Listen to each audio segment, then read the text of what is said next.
Assalamualaikum warahmatullahi wabarakatuh, Ustaz dan teman-teman semua. Ustaz, nih tertarik saya bertanya tentang penjelasan Pak Ustaz tadi tentang bahwa fungsi kita sama istri, mawaddah itu adalah seperti pakaian. Ya, artinya istri menjadi pakaian suami, suami menjadi pakaian istri. Kemudian ditambah lagi dengan penjelasan saya bahwa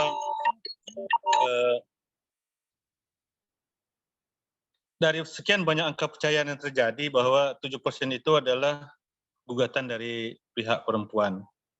Nah, artinya fenomena sekarang banyak istri yang mau ganti baju dan melepas bajunya ini. Nah kan? Nah, momen Ramadan ini mungkin saya akan bertanya, mungkin semua kita bertanya, seperti apa sih yang mungkin bisa kita lakukan sehingga yang saya sampaikan tadi tidak ada lagi perasaan yang tidak baik atau peraduan yang tidak baik terhadap pasangannya, baik istri tidak ada lagi perasaan yang tidak baik terhadap suaminya, begitu juga dengan istri tidak ada lagi pandangan yang buruk terhadap istrinya. Seperti apa sih yang bisa kita lakukan di bulan Ramadan, Ustaz? Terima kasih Ustaz atas waktunya, sehingga jangan sampai ada lagi seperti 7% ini, jangan seperti itulah, karena memang juga secara statistik pembandingan laki-laki dan perempuan juga sangat sangat senjang, itu ada kesenjangan antara pembanding jumlah laki perempuan. Terima kasih Ustaz atas jawabannya nanti. Terima kasih. Assalamualaikum warahmatullahi wabarakatuh. Waalaikumsalam warahmatullahi wabarakatuh. Baik Ustadz, mungkin langsung ditanggapi saja ya Ustadz. Ya, baik Pak Sarman, terima kasih bahan diskusinya. Jadi ini kan kaitan sama pola relasi ya, bagaimana kita berkeluarga, bagaimana cara kita berinteraksi dengan pasangan kita dan seterusnya. Ini kan kaitannya. Mawaddah, rahmah yang tadi dimulai dengan sakinah itu akan tumbuh ketika kita interaksinya kan bagus kan gitu. Maka kalau bahasa Al-Qur'an itu kan tasyawur ya. Tasyawur itu kan saling bermusyawarah untuk seluruh hal yang ada dalam kehidupan suami dan istri, itu semuanya harus terbuka kan. Maka bahasa yang digunakan oleh Al-Qur'an ketika berbicara terkait dengan perikatan antara suami dan istri itu kan disebut sebagai mitsaqun ghalidha. Ya kan, sebuah perjanjian yang sangat kuat, dan itu dimulai dengan kalimat waqad afdha ba'dukum ila ba', ya. Suami istri itu kan sudah saling terbuka di antara mereka, bukan sekedar terbuka fisiknya, tetapi apa yang ada dalam pikiran mereka, apa yang ada dalam hati mereka itu seharusnya mereka sudah satu frekuensi kalau bahasanya. Maka apa yang kemudian diinginkan oleh suami itu juga harus disampaikan kepada istrinya, apa yang diinginkan oleh istrinya itu harus disampaikan kepada suaminya. Itu kaitannya dengan tasyawur. Prinsip syuro itu ternyata dalam urusan keluarga itu secara eksplisit disebutkan oleh Al-Qur'an. Ya kan, kalimatnya itu kan wa in arada fisalan antaradim minhuma wa tasyawurin fala junaha alaihima. Kalau di antara suami dan istri itu menginginkan istrinya tidak ingin menyelesaikan penyusuan anaknya karena persoalan ini, persoalan itu, dan berbagai macam alasan yang dimiliki, maka itu harus dimusyawarahkan. Itu kan bahasanya. Untuk persoalan dalam tanda kutip yang remeh-temeh seperti itu harus dimusyawarahkan. Bagaimana dengan persoalan-persoalan yang lebih besar? Maka akan muncul tadi sebuah frekuensi yang sama, tidak ingin menyakiti pasangannya, tidak ingin mengecewakan pasangannya, dan seterusnya. Itu kan ketika relasi mereka itu berlangsung panjang dan kemudian mereka juga sudah saling tahu persoalan apapun yang ada pada mereka itu mereka saling terbuka, maka bahasanya keterbukaan dan syuro itu menjadi prasyarat ketika ingin menghadirkan hal yang lebih panjang lagi dalam hubungan rumah tangga itu. Nah, ini yang disarankan ketika ayat-ayat berbicara terkait dengan masalah syuro, terkait dengan masalah keterbukaan, kan waqad afdha ba'dzukum ila ba' wa akhadna minkum mitsaqan ghalidha itu. Itu kalau terkait dengan bagaimana sih caranya gitu. Nah, kalau di bulan Ramadan nanti ini kan kita mulai, kalau Rasulullah kan mengisyaratkan kepada kita ketika Rasulullah berdoa, Allahumma barik lana fi Rajab wa Sya'ban, ketika hilal Rajab itu tiba, beliau doa, wahai Allah, berkailah hidup kami di bulan Rajab, berkailah hidup kami di bulan Sya'ban, sampaikan usia kami di bulan Ramadan. Itu kan seakan-akan sinyal harusnya minimalnya persiapan Ramadan itu 2 bulan sebelum Ramadannya tiba. Meskipun para salafun soleh, para sahabat, para tabi'in, itu kan mereka 6 bulan sebelum Ramadannya tiba sudah mulai bersiap, minta sama Allah. Tapi kan minimalnya harusnya 2 bulan.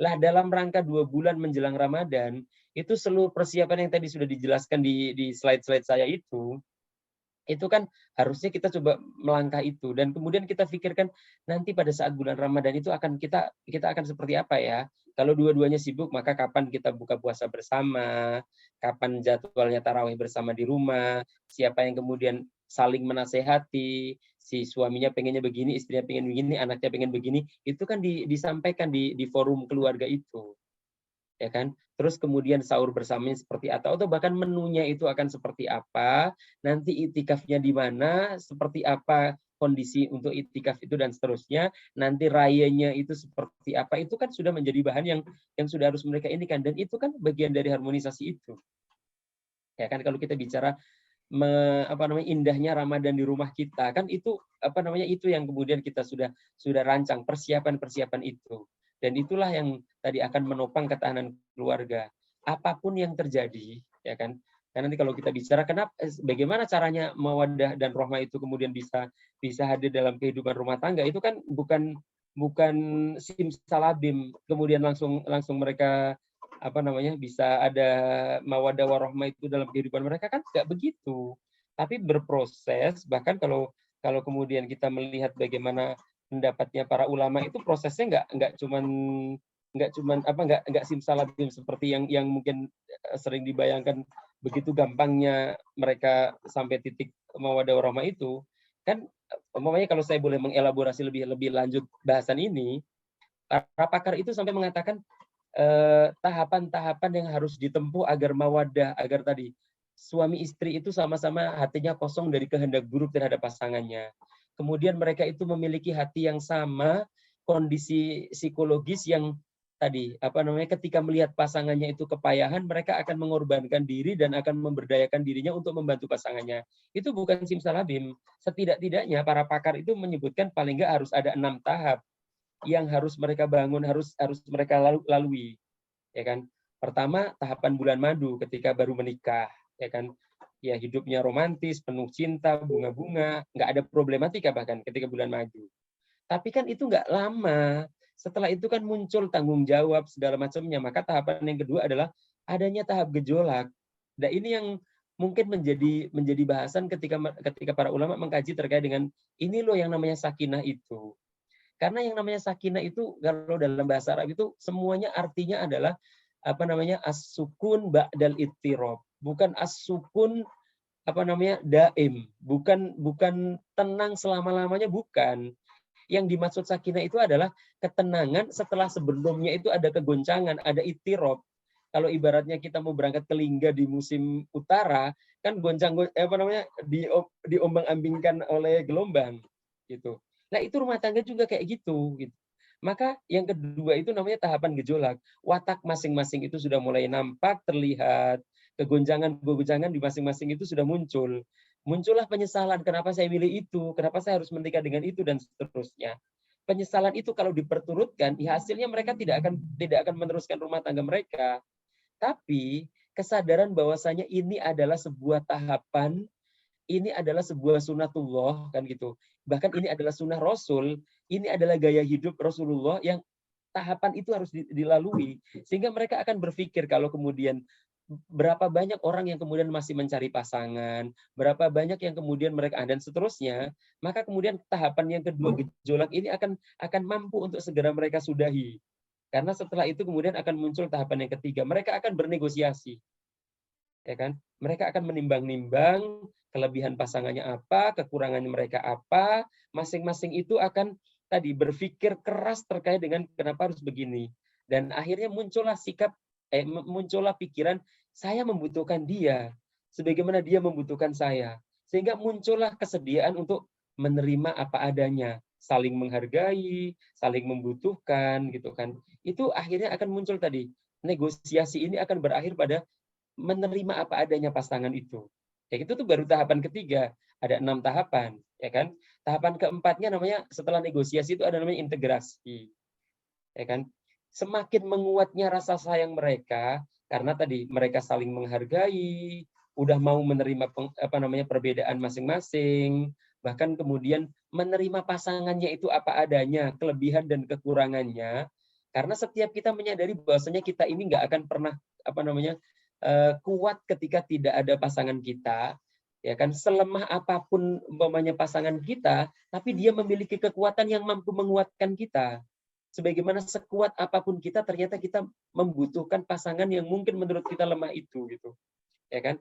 Ini integrasi namanya, saling menguatnya rasa sayang, saling menyatu, kemudian nikmatnya berkorban, nikmatnya mengalah, gitu kan? Itu sudah menjadi bagian yang tidak terpisah. Ini namanya integrasi. Ini tahapan keempat. Baru tahapan yang kelima itu, ini mereka menyebutnya dengan kalimat tahapan peningkatan kualitas cinta. Ini nanti berupa, ini kan kesadaran empiris. Nggak ada kok orang yang sempurna itu, ya kan? Nobody is perfect itu betul-betul real gitu. Itu empiris gitu, ya kan? Maka pasangan kita menjadi kawan berbagi kita, kawan berdiskusi, semua aktivitas kita itu orientasinya adalah bagaimana kita bisa membahagiakan pasangan kita. Bagaimana kita bisa memberdayakannya. Bagaimana dia itu bisa lebih berdaya lagi dan seterusnya. Itu tahapan yang namanya tahapan peningkatan kualitas cinta kalau bahasa mereka. Baru kemudian yang terakhir ini tahapan kemantapan namanya.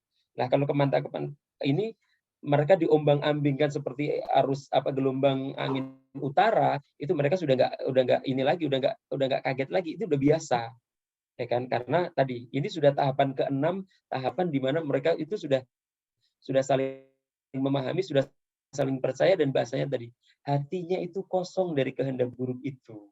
Nah, ini kira-kira kalau bahasan terkait dengan bagaimana kita bisa sampai titik mawaddah warahmah itu bukan simsalabim, tapi harus ada tahapan-tahapan itu, dan ya harus tadi bahasanya mau menerima apa adanya, bahkan akhirnya sampai merasakan nikmatnya berkorban untuk pasangannya itu. Sampai bahasan kayak gitulah kalau kemudian kita membahas terkait dengan majelis sakinah lah, kira-kira kayak gitu. Gitu kira-kira Pak Sarman.